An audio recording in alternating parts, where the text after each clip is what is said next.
Salut! Alors, tu es en couple et ça se passe plutôt super bien, vous êtes amoureux et tout, et tout, et tout. Je vais te parler des deux catégories de personnes à qui tu ne dois surtout pas raconter tes problèmes de couple. Tu es prête?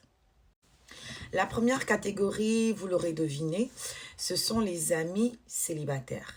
Oui. Les célibataires vont prendre une balle perdue, sorry. J'étais comme vous il n'y a pas longtemps. Mais, blague à part, les célibataires, on n'est pas tous pareils, c'est vrai.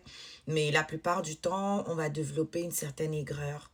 C'est-à-dire que le bonheur des autres peut très vite devenir quelque chose d'allergique. Vous voyez ce que je veux dire? Alors, l'ami célibataire n'est pas le meilleur confident quand tu as des problèmes avec ton compagnon ou ta compagne pour les simples et bonnes raisons suivantes. Quand toi, tu vas aller lui expliquer le problème, tu lui expliqueras de ton point de vue. Ça veut dire que ton ami n'aura pas forcément la version de l'autre. Vous voyez ce que je veux dire? Donc, ton ami n'aura pas l'objectivité nécessaire pour pouvoir te donner un conseil. Ensuite, l'ami célibataire ne vit pas ce que tu vis actuellement. L'ami célibataire, en général, se sent très bien dans son célibat, ou pas, peu importe. Qu'il se sente bien dans son célibat, il voudra t'avoir pour lui, d'accord? Donc, si tu te retrouves seul, c'est tout bénef pour lui ou pour elle, vous pourrez passer plus de temps ensemble. Ou alors, l'ami se sent tellement seul que elle voudra que tu sois pareil parce que c'est bien connu, hein. Misery loves company. Traduction, la misère aime la compagnie. De retour pour la deuxième catégorie de personnes à qui tu ne dois surtout pas te confier lorsque tu as des problèmes de couple, les amis qui sont en couple.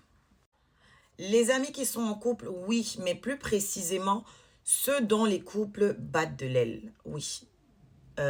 Si ton ami est malheureux, malheureuse en couple, si son compagnon n'est pas le rêve qu'il ou elle avait, si ça se passe plutôt mal et que toi, ton compagnon, généralement, ça se passe plutôt bien, et chaque fois que tu vas lui expliquer vos problèmes, ce sera l'occasion pour elle de se réjouir, de se dire « Ah, je suis pas toute seule. Et puis, si cet ami-là n'est pas très... Voilà, n'est pas très fiable, n'est pas quelqu'un de très bien. Parce que je tiens à préciser que ce n'est pas une généralité. Hein. Il ne faut pas qu'on vienne... Ne venez pas finir avec moi ici, s'il vous plaît.